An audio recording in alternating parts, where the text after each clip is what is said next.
जय हिंद सभी को। स्वागत है आपका फिर एक बार मेरे साथ सीखने को कुछ नया, जानने को कुछ नया। आज मैं आपके पास लेके आया हूँ नॉलेज ऑफ क्रिएटिन। अभी मैं आपको पिछली वीडियोस में पढ़ा चुका हूँ diet for athlete, sports training के लिए, कि अगर आप स्पोर्ट्स ट्रेनिंग कर रहे हैं, आप एंडोरेंस एथलीट हैं, यानी कि लॉन्ग डिस्टेंस रनर्स हैं, लंबी दूरी दौड़ने वाले हैं, या स्ट्रेंथ ट्रेनिंग वाले हैं, बॉडी बिल्डर हैं, वेट लिफ्टर हैं, या फिर मिक्स हैं जैसे footballer, volleyball, hockey, basketball, mountain climber आदि। तो सभी को अलग अलग तरीके की डाइट का मैंने ब्यौरा दिया था।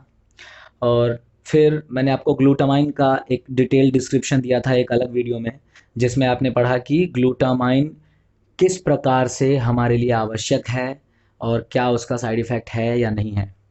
अभी हमें इसमें जानना है क्रिएटिन के बारे में, क्योंकि एक ट्रेनिंग करने वाले के लिए क्रिएटिन भी एक आवश्यक तत्व होता है, क्योंकि इसके बहुत सारे फ़ायदे हैं। तो जानते हैं क्रिएटिन के बारे में। ये हमारे शरीर में पाया जाने वाला ऐसा केमिकल है, मतलब एक रसायन। हमारे शरीर में बहुत सारे केमिकल्स होते हैं, हार्मोन भी केमिकल है। इतने सारे हार्मोन हमारे शरीर में, सभी केमिकल हैं। तो क्रिएटिन भी हमारे शरीर में पाए जाने वाला ऐसा ही एक केमिकल है, जो कि हमारे स्केलेटल मसल्स में पाया जाता है। कंकालीय मांसपेशी, मतलब वो मसल्स जो हमारी हड्डियों से जुड़ी हुई हैं, ये बाइसेप्स, ट्राइसेप्स, बैक, शोल्डर, जो भी हड्डियों से जुड़ी हैं, जो हड्डी को हिलाने का काम करती हैं, उनमें सब में क्रिएटिन पाया जाता है। ये हमारे शरीर में दो रूपों में पाया जाता है, फ्री फॉर्म यानी कि सीधा क्रिएटिन के रूप में, और दूसरा फॉस्फोरिलेटेड फॉर्म यानी कि फॉस्फोरस के साथ जुड़े हुए रूप में, जिसे हम बोलते हैं फॉस्फोक्रेटिन। फॉस्फोरस के साथ जुड़े हुए रूप को हम बोलते हैं फॉस्फोक्रेटिन। इसे हम खुराक में कई तरीकों से प्राप्त कर सकते हैं, जैसे पाउडर सप्लीमेंट के रूप में, टैबलेट के रूप में, एनर्जी चॉकलेट के रूप में, ड्रिंक्स के रूप में, या फिर अगर आप हाई प्रोटीन खाना खाते हैं तो आप प्राप्त कर सकते हैं क्रिएटिन को। जब आप क्रिएटिन लेते हैं तो अच्छी मात्रा में आपको पानी पीना पड़ता है, क्योंकि जब क्रिएटिन शरीर में टूटता है तो क्रिएटिनिन बनाता है, क्रिएटिनिन, जिसको कि किडनी द्वारा शरीर से बाहर निकालना पड़ता है। तो अगर आप अधिक मात्रा में पानी पिएंगे तभी ही इसको फ्लश करने में, यानी कि शरीर से बाहर निकालने में आसानी होगी किडनी को। क्रिएटिन के फायदे क्या हैं? ये मसल मास और मसल स्ट्रेंथ बढ़ाने में मदद करता है, यानी कि अगर आप अपनी हाई प्रोटीन डाइट के साथ क्रिएटिन ले रहे हैं तो ये आपका साइज बढ़ाने में हेल्पफुल होगा, ये आपकी ताकत बढ़ाने में हेल्पफुल होगा। और अगर आप ट्रेनिंग कर रहे हैं, आप हाई इंटेंसिटी ट्रेनिंग कर रहे हैं, बहुत हाई पावरफुल ट्रेनिंग कर रहे हैं, आप स्प्रिंट मार रहे हैं या फुटबॉल खेल रहे हैं, तो उस दौरान जैसे ही आपके शरीर में एनर्जी की कमी होती है, मतलब एनर्जी खत्म होता है, क्रिएटिन फॉस्फेट तुरंत एडीपी से जुड़कर एटीपी बना देता है और आपके शरीर में ऊर्जा का भंडार बना रहता है जब तक कि क्रिएटिन है। फिर क्रिएटिन खत्म होगा, उसके बाद ग्लूकोज टूटेगा, और उसके बाद फिर फैट टूटेगा अगर होगा शरीर में तो अगर आप क्रिएटिन अगर आप क्रिएटिन का प्रयोग कर रहे हैं और उस दौरान आप कार्बोहाइड्रेट और फैट के दूसरे स्रोतों को, यानी दूसरे सोर्स को कम लेते हैं, तो ये आपको लीन मास बनाने में मदद करेगा, मतलब शरीर से फैट और कोलेस्ट्रॉल कम करने में भी मदद करेगा। क्योंकि अभी मैंने बताया, आप क्रिएटिन लेंगे तो आपको खाना खा के जो पचने पर ग्लूकोज बनता है एनर्जी लेने के लिए, उस ग्लूकोज की आवश्यकता कम से कम पड़ेगी, क्योंकि ग्लूकोज भी टूटने के बाद में क्रिएटिन फॉस्फेट देगा ही देगा आपको।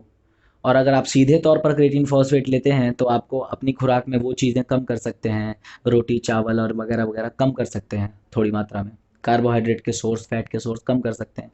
और जैसे ही आप वो कम करेंगे, आपके शरीर में फैट वगैरह भी कम हो जाएगा और लीन मास बनने में मदद मिलेगी।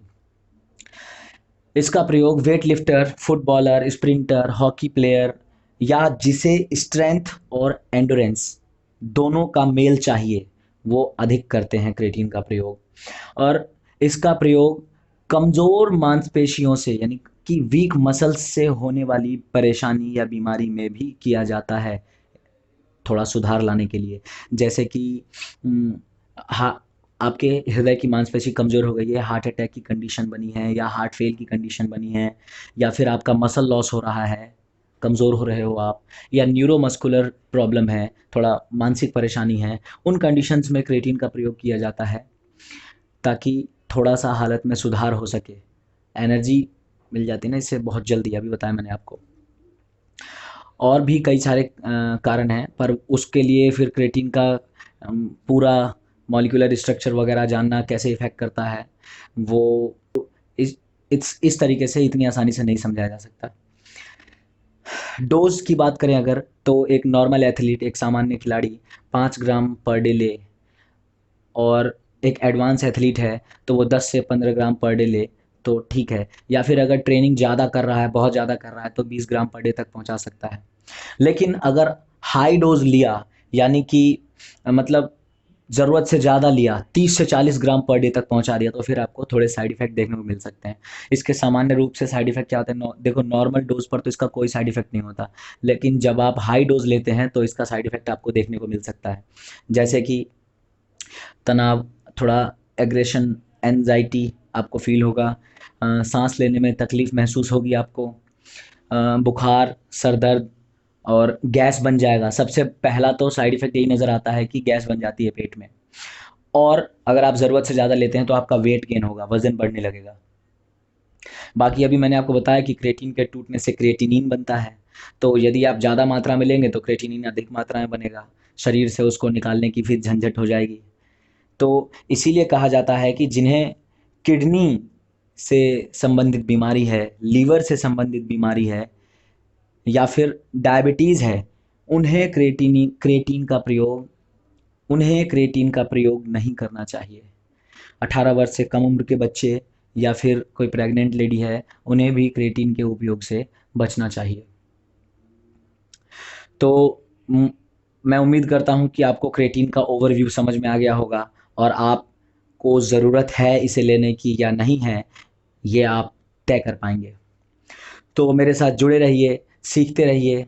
तब तक के लिए जय हिंद। अगर आप न्यूट्रिशन और डाइट से संबंधित कोई और चीज़ भी जानना चाहते हैं तो आप कमेंट में लिख सकते हैं। मैं आपके साथ अपने नॉलेज को और शेयर करूँगा।